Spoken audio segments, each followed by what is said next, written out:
how this is going to work is it's fairly informal.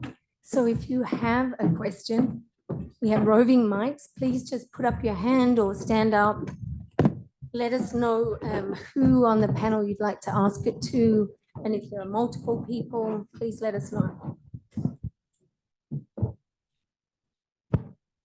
Who wants to start? Yeah, the very back. Thank you. Reed Kaplan here again. This is a question for Dr. Phillip. Correct me if I'm wrong, but I think earlier in your presentation, you intimated that the treatment that you were trying for PTSD with TMS was to the ventromedial prefrontal cortex and the amygdala, and I assume it's a connection via the uncinate vesicular regions. Is that correct? So there we go. So the TMS that I was showing everybody in all of those slides, the transcranial magnetic stimulation actually was standard, boring dorsolateral prefrontal cortex. Okay. So the biology, right, always involves the ventromedial prefrontal cortex and its various connections. But it is remarkable that treating the DLPSC seemed to work quite well for post-traumatic stress as well. Okay, and follow up to that, regardless of the actual connectivity, did you examine whether it made a difference if you stimulated the dominant versus the non-dominant hemisphere? So I love the question. So I can't take credit for answering that, but I'll direct to some work that's been done by my colleague, Andy Kozel, who's actually done a lot of work stimulating ipsilateral and sort of bilateral sides. Mm-hmm. I think that the simple answer is that the motor dominance doesn't link well with the psychiatric symptom change. But I think there's probably a lot more in there depending on how folks may be wired. Even so, most affective symptomatology seems to manifest predominantly in the left frontal lobe, which would be dominant in most people, correct? So yeah, and I think, and we also have to remember, and sort of the broader comment here is that folks have largely stimulated on the left dorsolateral prefrontal cortex because that's where the field started, and they found a signal, and so folks have done what they know works. And I think there is not nearly as much looking at different spots. Thank you. Thanks. So, yeah.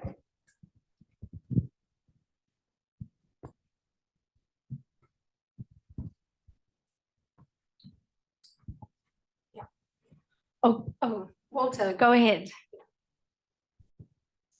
What I have.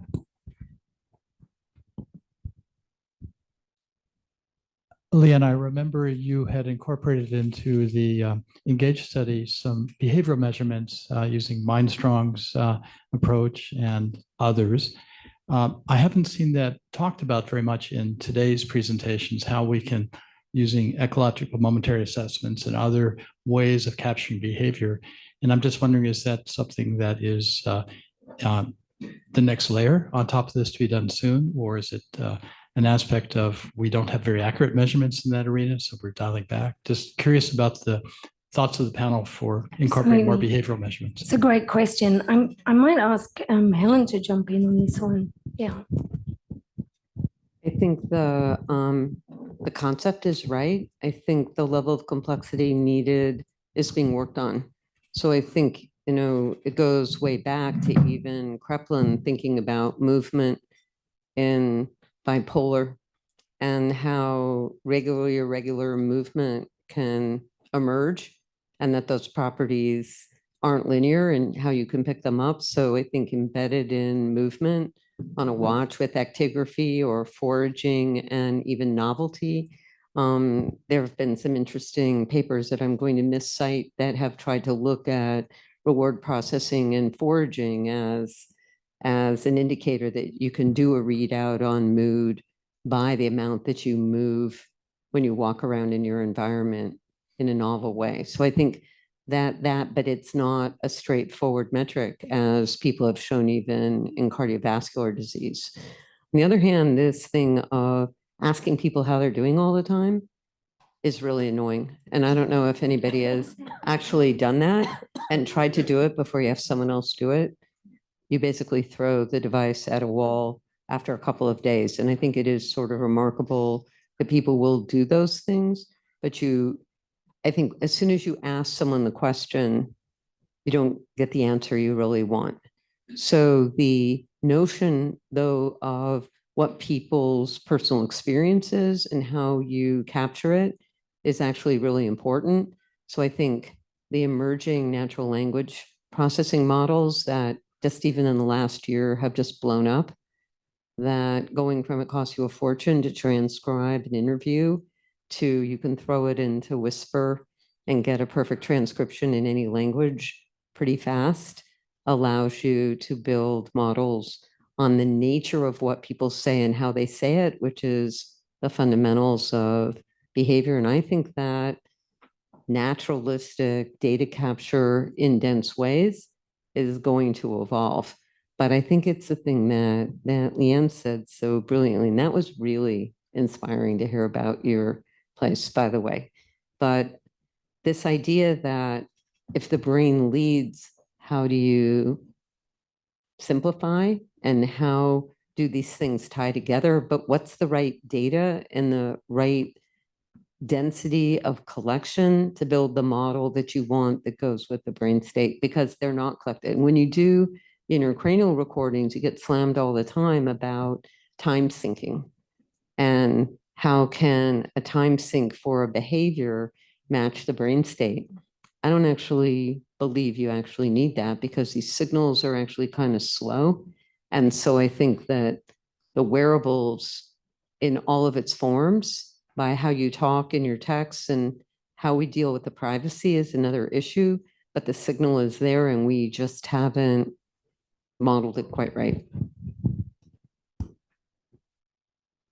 This is a serendipitous question, but how about a psychiatric evaluation as a requirement for prerequisite for running for political office? Perhaps that would save the world a lot.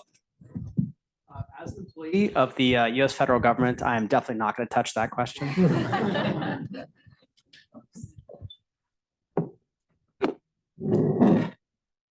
So maybe I could ask a question that is not on my list, but I was very intrigued, Dr. Tosi, with a slide that Dr. Williams showed that talked about 5,200 cognitive tests. And I wonder, could you expand on exactly what kinds of tests those were and where they were sourced from? That was kind of impressive. Yes, so,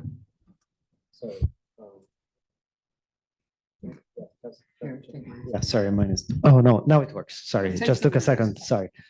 Yes, so this is really one huge advantage at the center. So for many, many years, Dr. Williams and others have been collecting a very large amount of behavioral data. And the huge advantage, like in the studies we showed before, and also what Dr. Williams was saying, is that the same standardized cognitive battery has been used across all studies. So not only we have this data from a very large amount of people, and this involves, for example, measures of memory, reaction times, emotion processing, executive function, various forms of cognitive measures, but also healthy norms to which we can then norm this data. And so express really at the level of the individual how affected each cognitive domain is. So that's the huge advantage of being consistent in data acquisition, and then that enables us to pool this data across a very large number of people. And we think going forward, that's going to be a big asset as we focus more and more also on the cognitive aspects of the disorders we investigate, for example, depression. And that's going to be a gold mine for that. Well, that's very helpful to hear and very exciting. There is not a standardized approach to assessing cognition in younger adults with a range of psychiatric disorders. We have a very strong body of empirical data in depression, for example, as people get older. But these more digital ways of assessing cognition in real time, I think could be instrumental. So it's very exciting work that you're doing. Yeah. Dr. Kuhn. Hello, it's good to see Ruth and good to see you, Leanne. I'm wondering about, in the Bay Area, even beyond the Bay Area, it takes a very, very, very, very, very long time for somebody to get into treatment, to begin with mental health treatment. So I'm wondering how you kind of balance accessibility. We have slides filled with all of these measures and all this stuff we're going to do, and then we're going to find it, and then we're going to do this. But in reality, I heard a statistic that it could take up to a year up at UCSF for somebody with depression to get into the clinic. Down here, it's not much better. So maybe just a little bit about like precision medicine, precision mental health, and accessibility, and especially like in a privileged place like this, and there's the rest of the world. I guess I could start. Do you want to jump in, Carolyn? Yeah. Thank you.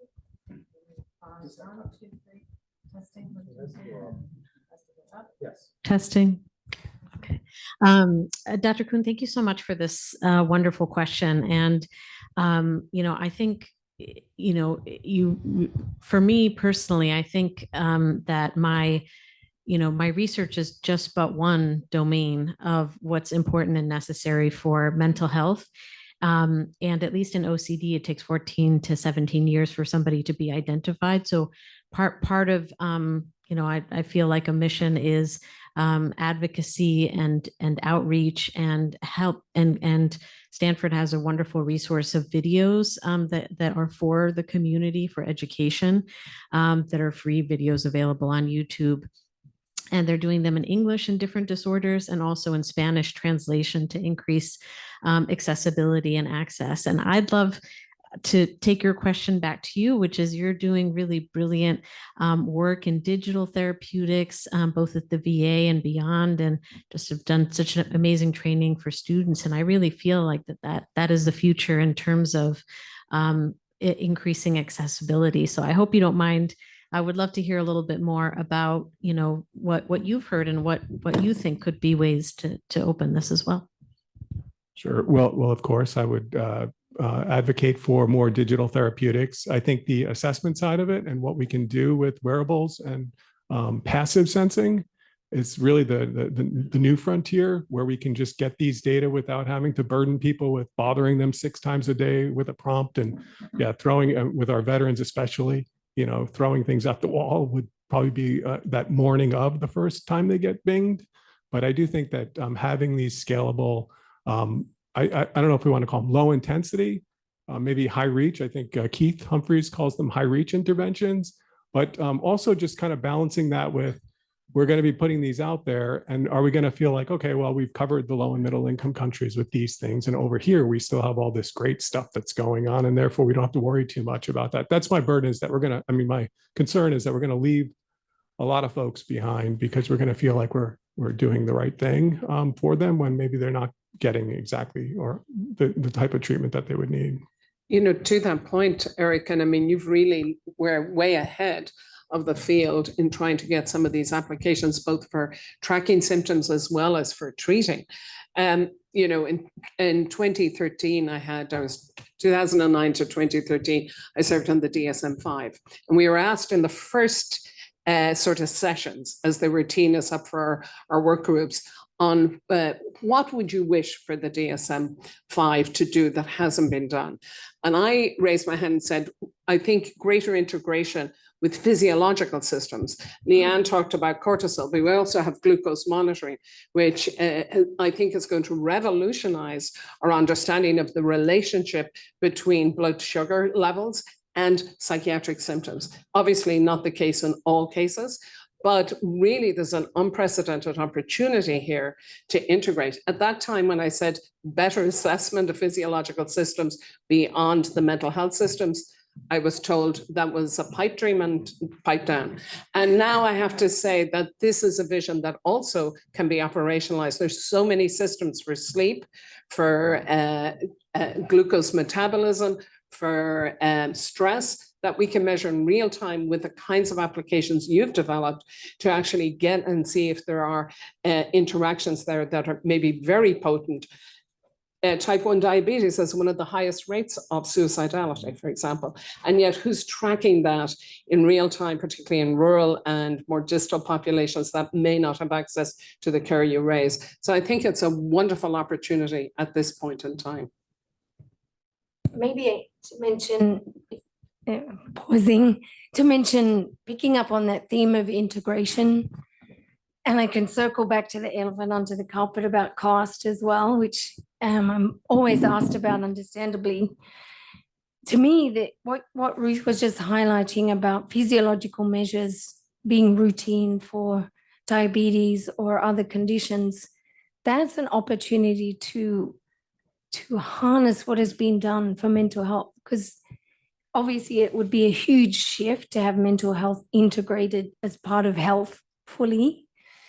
But if it was, we'd be able to make use of all of the workflows and systems that are already available for all other conditions, including the imaging facilities, the EEGs, and we'd have the evidence base for linking those to the wearables and the, what did you call it again? The high, not high touch, but the high reach measures, which I again go back to Framingham, that I think did a great job of that, because they've linked the understanding of the organ of interest to those high reach measures. And I've been very heartened by conversations and collaborations with other disciplines. So I'm including radiology, neuroradiology, I'm including all the disciplines that use EEG, and then those who are at the front lines clinically. Neuroradiology has been fascinating. I've spoken at their meetings and I learned to my surprise that they're thinking that psychiatry is already has the solutions and that we're waiting on them. So from neuroradiology's point of view, at least from my experience, they're saying we're ready, like we're used to introducing new assessments for whatever is the next and complex condition. We've done that for all of the conditions. So yes, scale is an issue, but that's what they do. And then that idea of how do you link to the high reach. Of course, there's the cost and access issue, and I've really looked a lot at that because the costs are very different as to whether you're talking about research or clinical use and which country you're in. Research-wise, we think of imaging as expensive because it is upfront expensive. In terms of the actual allocated cost in the clinic, is not that much different, excluding facilities fees, between imaging and EEG used in sleep and other areas, the actual cost of the assessment. It's about then 1/3 of the price in many other countries, and it's routine. If you need to have an evaluation for migraine, you would be referred for a scan. So I think if we had the opportunity to have these tests available, the cost and the would come down and the workflows would be there to make it efficient. And of course, not everyone will get them, but that's been addressed in areas like mammography, where it's like, if you don't have access to the scanning facility, how can we get to you? And how can we get to you with maybe an outreach measure that gives us a good proxy, even if it may be taking a photograph. So I know that was a free association, but I'm sure Ellen wants to jump in. Yes. So not to be buzzkill, but there is, I think, the issue of how resource allocation will happen, given that we have the most you can do, but then to actually scale it to the people who have the least, and to how to get all the data we need to know what part is necessary and sufficient, and then to have resource allocation that can move through the pipeline so that everybody has access to the basics, but that basics assumes that there is a basic, which implies that the biology has an evolution over time, that it isn't just equally potential match people to the treatment that they need because everybody has a treatment and you just kind of move through the system until you get matched up. But in fact, how do we create awareness, if it's true, that actually getting the wrong treatment isn't just wasting time, but is actually hurting you? And I think that, in the evolution of stroke, I mean, I remember when I was a resident, somebody would show up hemiplegic and couldn't speak, and the family would be there and you go, how long has this been? And it'd be like 3 days. And when was it going to occur to you that not being able to move the entire side of your body or speak was like actually bad? And it became the education of what is a stroke. And then as the treatment became, there's a window to treat, then things mobilized to do things in the same way. How did we teach people that chest pain needed to be dealt with, but how do you parse the difference between a heart attack and a bad burrito, and that they might feel the same, but not. But I think that the thing that we didn't really talk about today was the idea about, and again, England went through a period, I remember it was about 20 years ago, that drugs are, everybody got drugs as a first line, and then nobody got therapy. And then they did 180 and said, oh, everybody should get therapy and we should teach everybody how to do CBT. Then nobody got drug. And we're back to the thing as though it's one is better than the other, rather than you need to be getting what you need. And then it gets into, are there stages of these illnesses where actually the timing matters?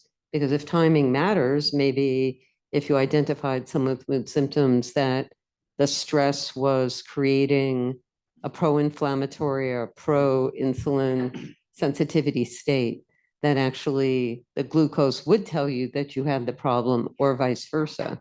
And how do we build these platforms so that we catch the kind of the diaspora faster with the least expenditure? Because I mean, what I did at 1 o'clock was I had to be on a call for the National Academy of Science on DBS. And why hasn't DBS, not for what I do, but even in Parkinson's, you talk to people, you have readouts, you have these devices built.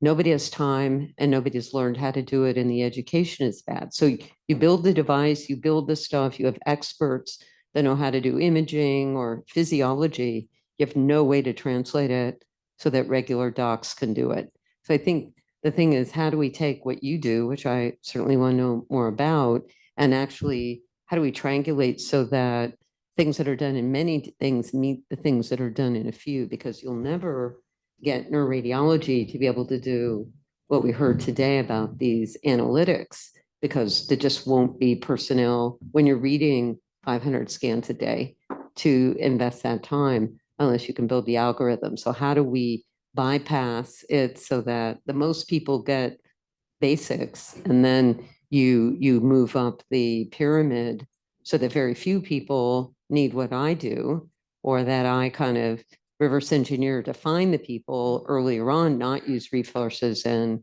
get them back to functionality. Yeah, so it definitely sounds like that efficiency that could potentially come out of this would open up resources for a whole group of other people that wouldn't have those resources available. So thank you. And sometimes, to Helen's point, that is that point of the scaling is not actually where you might think it would reside. So a very good example, we have an investigator, Terry Klein, who resides in our Department of Bioinformatics and Data Sciences. And she got a center several years ago to actually collate and curate all the data, and you can imagine how much it is, on pharmacogenetics and treatment response. And eventually, out of all the thousands and hundreds of thousands of data points, we're now at a point where there are several fairly standard medications that have profound negative adverse effects in certain individuals. And they actually created really a list of that. And so the question became exactly as you asked: how do we get this out to the community, to the clinician? What is the clinician going to do? Order a genetic test or a boutique test? And what they actually did, and it started, they went to some of the hospitals, and not to the clinicians, but to the pharmacists. So the hospitals, and one of them in Cincinnati, has actually taken that information, just a very small set of genetic markers that have profound adverse effects with certain medication interactions that save thousands in terms of the time in hospital, the mortality rates. And of course, what's happening now in this educational piece is that they're telling others how to do this because the cost savings for the hospital is so dramatic. And I think what we have to do, to Leanne's point, is look at some of these other models and see where we could take a model like that. Are there some aspects of what we bring to the table in our tools that could benefit? Pharmacogenetics being one of them, and help with an increased precision medicine approach applied to mental health. But there are examples of other scaling, just not yet in our domain. I feel like this discussion could continue. Maybe we could continue it over the poster session. You were very generous in keeping on time, everyone, today, and I am not on time right now, so I don't want to hold you back from the poster session. One last question of Dr. That's Zhang. exactly what I was going to suggest. So we're going to wrap up with one question and then we'll head to the poster session. So this is one for you, Dr. Chung. Given your results are from healthy people, how would you like for them to be used for people with psychiatric disorders? That's a great question. So I want to answer it in two ways, but keep it short because I know people are excited about the poster session. Despite our findings from a healthy participants group, actually, they show certain level of PTSD symptoms, and some of them even reach the level of moderate PTSD symptoms, and they also suffer from early life stress. So from that point of view, we believe our findings could be translated into the clinical population. The second point is we're actually in the plan of trying to collect subjects with more clinical symptoms in the phase 2 data collection of our sample. So please stay tuned. We will have more results maybe next year for the next symposium. Thank you to all of our speakers. I'm absolutely honored that you all joined us today and presented. It was a brilliant program. I'm sure you'll all agree.